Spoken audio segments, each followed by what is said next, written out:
Welcome to Silk or Lace. Today I'm going to show you a quick and easy way to install your wig so it stays secure throughout the day. Let's jump right in. So to start, I like to have some materials ready to go. I like to have them all in front of me so that I can just grab them without having to fumble around while I install. So first you're gonna need these 2 elastic hair ties, some Q-tips, alligator clips. I like to have 2 to 4. Have your typical rat tail comb, and then I also have this one that I really like. I'll link it on Amazon for you, that has this really fine tooth comb, hair wax. I really like this branded one. It has a strong hold without it irritating my scalp. Most important thing, which is the wig glue, some tape, and I'll walk you through the ones that I recommend, and of course, the wig in question. And finally, a hairbrush. So to start, prep your hair into 2 braids and put a generous amount of hair wax on your natural hair. Make sure you get all the little baby hairs as well. I'm gonna dry my hands really quick. I want them to be completely dry for this next part. The first thing you wanna do is you wanna put on the wig as you normally would. I like crisscrossing my hair and then taking the wig upside down, scooping my head in, and then I slide the comb underneath my own hair. Try to get it at the very, very bottom of my nape, and then I position the wig to where I want it. So I haven't styled the wig yet, so it's looking a little bit frizzy, but no worries, we're gonna fix that later. Right now, what we care about is the hairline. So once I've gotten it positioned to where I want it, you could always wear the wig like this. But in order to do any sort of updos or just to not worry about it moving around throughout the day, especially with my widow's peak, I like using a little bit of glue and tape for an extra touch of security. I like clipping as much hair back as possible so I don't get any hairs in the way. Even get the little baby hairs out of the way, or as many as I can, so I don't accidentally glue them down. Pretty much the 2 main ways to lay down your lace is with glue and with tape. The glue, first of all, that I love using is the Bold Hold Liquid Gold.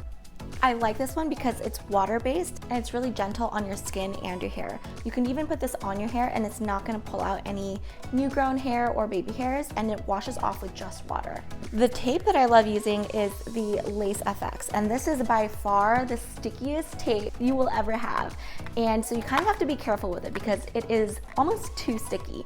But I like it because, again, you don't have to worry about this unsticking throughout the day as long as you apply it properly. I like using this for my sideburns here.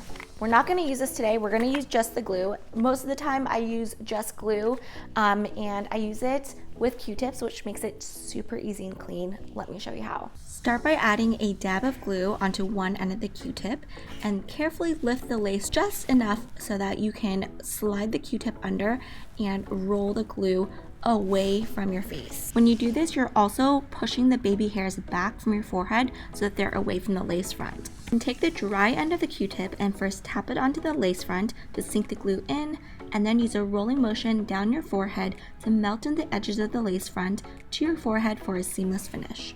Once you have that middle part down, you're almost like 80% there, because that's the most important part and the part that I feel like you have to get right for it to look natural.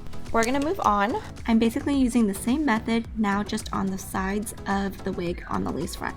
The Q-tips are nice because you don't have to lift the lace up very much in order to get underneath, so that the areas that you've already laid down, you don't risk them lifting up again. This is where this comes in.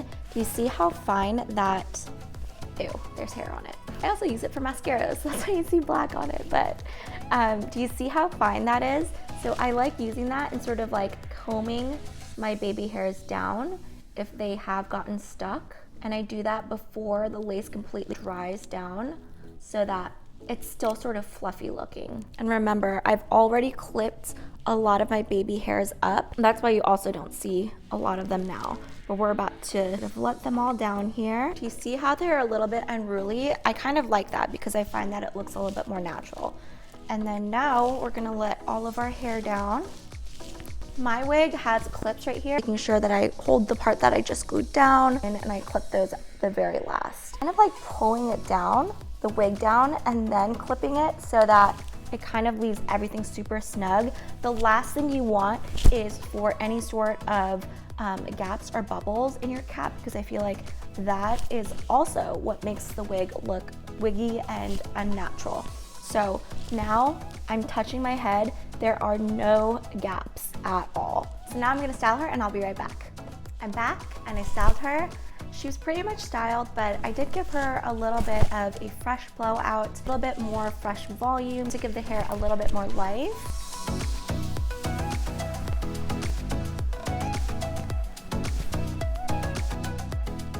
What I love about installing your wig or just gluing down your wig in general is just how touchable it is. And the more touchable a wig is, the more natural it both looks and feels. I'm able to flip the hair around.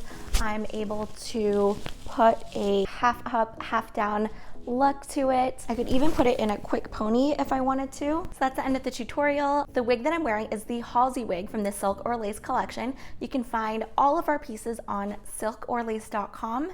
And if you have any questions or need any more tips or tutorials, drop a comment down below and let us know what we should film next. We'll see you in the next one. Bye.